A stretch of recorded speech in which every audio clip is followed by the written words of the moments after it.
Hello વિદ્યાર્થી મિત્રો, એજ્યુટેકનો ચેનલની અંદર આપ સર્વનું હાર્દિક સ્વાગત છે. વિદ્યાર્થી મિત્રો, તમે જેની આતુરતાથી રાહ જોઈ રહ્યા હતા એનો આજે અંત આવ્યો છે. એટલે શું? તો કે આજે હું તમારી સમક્ષ ધોરણ 10 એની અંદર ઇંગ્લિશ અને એની અંદર સેકન્ડ લેંગ્વેજ અને એમાં આઈડિયલ જે એના પેપર સેટ છે એનો આપણે અભ્યાસ કરીશું.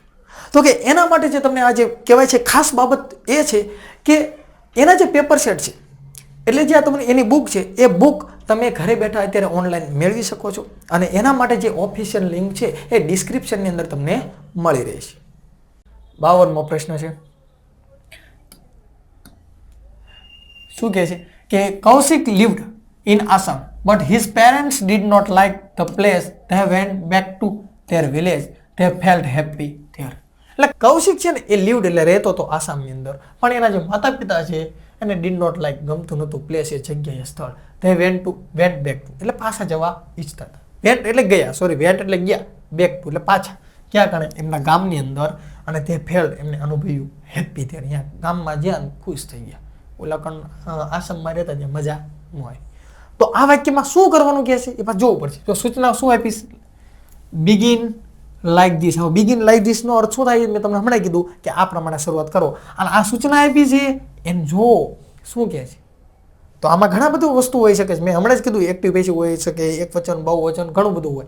તો આ શું કહેવા માંગે છે? તો અહીં જો કૌશિક છે એ કૌશિકનું કૌશિક જ છે. અહીંયા ક્યાં પાછલો શબ્દ કોઈ આગળ આવ્યો તો કોઈ પેસિવ જ હોય ને, પાછલો શબ્દ આગળ આવે. અહીંયા તો એવું નથી.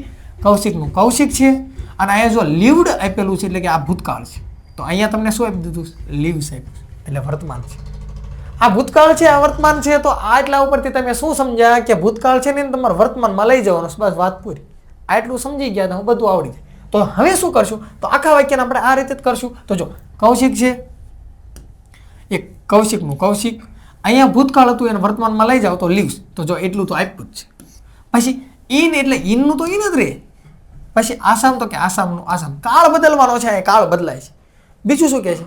બટ પરંતુ હિઝ એટલે કે હિઝના હિઝ, પેરેન્ટ્સ એના પેરેન્ટ એટલે પેરેન્ટ. હવે અહીંયા તમને શું આપ્યું છે? ડીડ આપ્યું છે. ડીડ કયા કાળમાં આવે? તો કે ડીડ હોય ને પૃથ્વી ઊંધી થાય, હવળી થાય, ગમે એ થાય, ડીડ એટલે સાદો ભૂતકાળ જ થાય. ડીડ સાદા ભૂતકાળમાં જ હોય. તો અહીંયા ભૂતકાળ છે ને વર્તમાનમાં લઈ જવું પડશે. તો કે હા, તો સાદો ભૂતકાળ છે ને સાદા વર્તમાનકાળમાં લઈ જવું પડશે. હિઝ પેરેન્ટ્સ છે એના પછી ડીડ છે એનું ડુ થશે. સાહેબ ડુ કેમ થયું? ડઝ થઈ શકે? તો હા ડઝ પણ થાય, પણ અહીંયા પેરેન્ટ્સ બહુવચન છે તો બહુવચન સાથે હંમેશા ડુ જ આવે. અહીંયા જો એક વચન હોત ને તો ડઝ આવે. નોટનું નોટ અને ડુ ડઝ ડીડ આવે એટલે ક્રિયાપદનું મૂળ રૂપ જ થાય. જો અહીંયા લાઈક ડુ આવ્યું પછી લાઈકડ કરવું નહીં. ડુ છે એની સાથે મૂળ રૂપ જ આવે લાઈક. અને શું? The place. તો કે પ્લેસનું પ્લેસ. પછી ધે. તો જો ધેનું ધે. પછી આ વેન્ટ પાછું કાળ છે, કાળમાં જ બદલાવ કરવાનો, બીજી વસ્તુમાં બદલાવ નહીં જ કરવાનો. આ ડુ હતું એ કાળ કહેવાય, ડીડ હતું તો કાળ કહેવાય, તો ડીડનું ડુ થયું. પછી ધેનું તો ધે, કરતામાં કઈ બદલાવ નહીં જ કરવાનો. વેન્ટ એ કાળ કહેવાય, ભૂતકાળ કહેવાય. તો ભૂતકાળ છે એનું પાછું ગો કરવું પડે. સાહેબ ગો થયું કેમ? ગો થયું, ગોઈઝ ન થાય, એસ ન લાગે? તો કે ન લાગે કેમ? કરતા ધે છે, ધે અરે મૂળ રૂપ આવે. તે ગો, બેકનું બેક, ટુનું ટુ, ધેરનું ધેર, વિલેજનું વિલેજ. પાછું ધ્યેય આપ્યું છે તો કે ધ્યેયનું ધ્યેય. આ ફેલ્ટ ભૂતકાળ છે, અનુભવ્યું હતું એમ. કરતા પછી કાળ છે પણ એ ભૂતકાળનું રૂપ છે તો એને વર્તમાનમાં લઈ જવું પડે. તો કે ધ્યેય એની સાથે શું થઈ જાય? ફીલ. શા માટે? તો કે ધ્યેય છે એની સાથે મૂળ રૂપ આવે. જો ધ્યેયની જગ્યાએ અહીંયા હી હોત તો અહીંયા એવું થાત ફીલ્સ, પણ એવું છે નહીં. અહીંયા ધ્યેય છે એટલે ફીલ થશે. અને હેપીનું હેપી, ધેરનું ધેર. સ્થળમાં બદલાવ નથી કરવાનો, કાળમાં બદલાવ કરવાનો છે. આશા રાખું છું તમે સમજી ગયા હશો. આગળનો પ્રશ્ન. Select the question to get the underlined words phrase as their answer. એટલે સિલેક્ટ કરો ક્વેશ્ચનને ટુ ગેટ અંડરલાઇન. તમને જે અંડરલાઇન આપેલી છે, જે શબ્દો આપેલા છે, ફ્રેઝ એટલે કહેવાય રૂઢિપ્રયોગ ટાઈપ, અને કોઈ વર્ડ શબ્દ આપેલા છે એમાંથી તમારે આન્સર આપવાનો, જવાબ આપવાનો. એટલે અહીંયા જો તમને અંડરલાઇન કરેલી એના દ્વારા તમારે જવાબ દેવાનો છે. સિલેક્ટ કરવાનો છે ક્વેશ્ચનને, પ્રશ્નને કેમથી સિલેક્ટ કરવાનો છે? એટલે જે ઓપ્શન ABCD તમને આપેલા થશે, પણ ક્વેશ્ચન તમારે કેવા સિલેક્ટ કરવાના? જે અંડરલાઇન કરેલા છે ને, જે વર્ડ્સ, જે ફ્રેઝ કોઈ આપેલા છે, રૂઢિપ્રયોગ જેવા શબ્દો, એ અંડરલાઇન વાળા શબ્દો છે એના દ્વારા તમારે જવાબ દેવાનો. તો જો પ્રશ્ન 53 શું કહે છે? તો કે small kids like to watch videos on mobile phone. હવે તમને આ સૂચના દેવું કે જે અંડરલાઈન વાળા શબ્દો છે ને એના આધારે તમારે જવાબ દેવાના છે. તો અહીંયા વિડીયોને તમે જો એને અંડરલાઈન કરી છે. તો આ વિડીયોને તમે પ્રશ્ન શું પૂછશો તો તમને જવાબ મળશે. તો જો સ્મોલ કિડ્સ, નાના બાળકો લાઈક ટુ વોચ, એમને ગમે છે જોવાનું ઓન મોબાઈલ ફોનની અંદર. શું જોવાનું ગમે છે? વિડીયો. તો શું ગમે છે? તો વિડીયો. જો શું વડે તમને જવાબ મળે છે, તો શું વડે તમારે જવાબ મળવો હોય ને તો કે શું વડે પ્રશ્ન તમારે પૂછવો હોય તો વોટથી પ્રશ્ન પૂછવો પડે. તો જો વોટ આમાં છે, વોટ આમાં છે, વોટ આમાં છે, આમાં તો વાય છે, ભાઈ વાય એક્ઝા ઘેરે તું, એક ઓપ્શન નીકળી ગયો. આ ખબર પડ્યો પડે શું તો કે વિડીયો, તો વોટ જ આવે. આ વાય તો નીકળી ગયો, એક ઓપ્શન રહી ગયો તો કે હા. હવે બીજો કઈ રીતે તો કે એ આવશે તો કે એ નહીં આવે. કારણ શું છે તો કે જો સ્મોલ કિડ્સ, નાના બાળકો, કરતા પછી ક્રિયાપદ તો કે હા, અને ક્રિયાપદનું મૂળ રૂપ છે આ ભૂતકાળનું રૂપ નથી. આ જો લાઇક્ડ હોત ને આમ લાઇક્ડ તો ભૂતકાળ થાય, પણ આ તો ભૂતકાળ નથી, આ મૂળ રૂપ છે. તો મૂળ રૂપ છે તો સાદો વર્તમાનકાળ કહેવાય, કારણ કે કરતા પછી તરત ક્રિયાપદ છે ને એ મૂળ રૂપ છે એટલે સાદો વર્તમાનકાળ કહેવાય. તો સાદો વર્તમાનકાળ છે ને તો જો અહીંયા વોટ છે, શું છે? આ વોટ છે, પણ આ ડીડ તો ભૂતકાળમાં આવે અને આ તો વર્તમાનમાં છે એટલે આ ઓપ્શન એ ઘીરી ગયો. આ છે ગ્રામર વસ્તુ, ગ્રામર છે આ વસ્તુ. ટકડા ટક કાળ આવડતા હોય, ટકડા ટક એક્ટિવ પેસિવ બધું સમજતા હોય ને વિદ્યાર્થી મિત્રો, તો આમ જવાબ આવે. પછી વોટ ડુ સ્મોલ કિડ્સ, હાલ વોટ સાચું, ડુ વર્તમાનમાં આવે સાચું, સ્મોલ નાના બાળકો લાઈક ટુ ડુ, પણ અહીંયા ડુ છે, અહીંયા શું છે? ડુ. અને અહીંયા શું તમને આપેલું છે? વોચ આપેલું છે. જોવાની વાત છે. ડુ એટલે કંઈ કરવાની વાત નથી. આ સાચું, આ સાચું, આ બધું સાચું, પણ આ ડુ છે એને પથ્થરી ફેરવી નાખી જવાબ, એટલે આ ઓપ્શન તમારો નીકળી ગયો. હવે જો આમાં શું છે તો વોટ સાચું, હા. પછી ડુ શા માટે આવ્યું તો જો અહીંયા ડુ હતું, આ સ્મોલ કિડ્સ આ બહુવચન છે એની સાથે ડુ આવે, આ વાત સાચી. લાઈક તો ડુ અરે મૂળ રૂપ આવે તો લાઈક એ સાચું, ટુ સાચું, પણ અહીંયા ડુ હતું અને અહીંયા વોચની વાત હતી. તો જો અહીંયા વોચની વાત છે તો વોચનું વોચ, અને ક્યાં? ઓનનું ઓન, મોબાઈલનું મોબાઈલ, ફોનનું ફોન. એટલે આ જવાબ તમારો પરફેક્ટ રીતે સાચો છે. આ સાચો થાત, પણ અહીંયા જો ડુની જગ્યાએ તમને વોચ આપ્યું હોત ને તો એ સાચો થાત. એટલે તમારો જવાબ શું થશે? Option C. આશા રાખું છું સમજી ગયા છો. ન ખબર પડી હોય તો 5 વાર 10 વાર 50 વાર રિવર્સ કરો ને જોવો સમજો.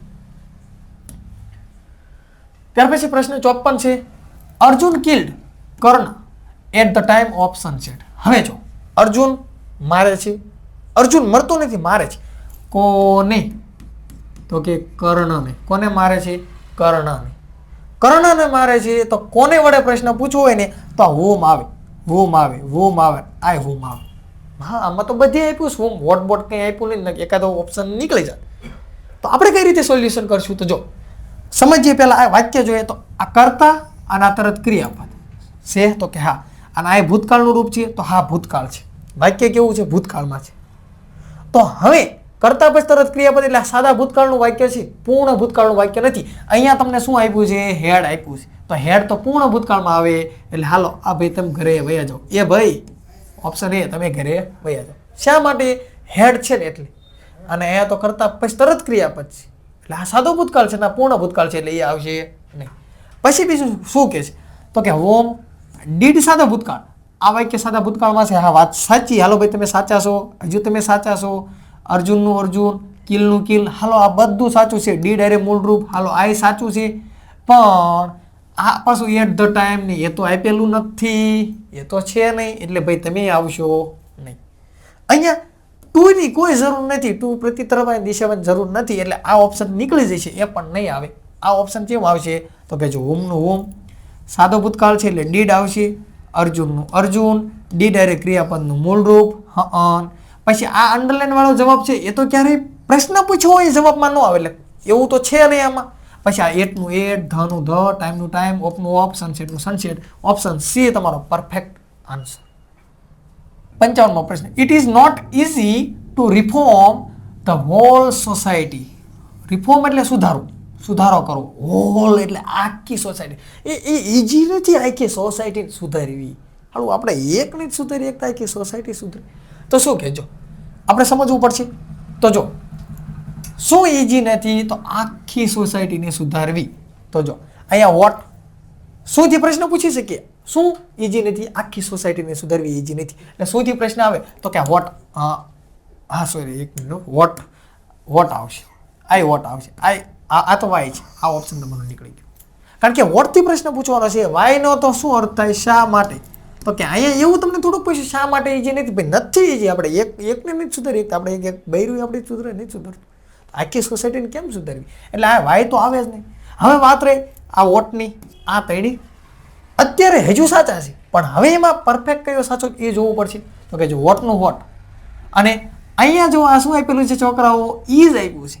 ઈજ શેની અંદર આવે? વર્તમાનની અંદર આવે. અહીંયા શું આપેલું છે? વોઝ. વોઝ શેની અંદર આવે? ભૂતકાળની અંદર. હાલે ભાઈ તું નીકળ ઘરે ઉપાડ. ક્યાં ઉપાડ? કરે. સડક 1 અને 2 વહી ગયા. હવે વોટ સાચું, વોટ સાચું, ઈજ સાચું, ઈજ સાચું, નોટ સાચું, નોટ એ સાચું, ઈજી સાચું, ઈજી સાચું. પણ અહીંયા જો રિફોર્મની વાત છે તો અહીંયા તમને રિફોર્મ આપેલું નથી. અહીંયા તો રિફોર્મ છે નહીં અને અહીંયા રિફોર્મ છે. આ જવાબ આવશે. કેમ સાહેબ આ નો આવે? તો કે નો આવે. તો જો ઇટ ઇઝ નોટ ઈઝી આ બધું આપેલું છે અને આ જે તમને અંડરલાઈન કર્યું છે એ જવાબમાં નો આવે, કારણ કે એનાથી તો આપણે પ્રશ્ન પૂછેલો એ નો આવે.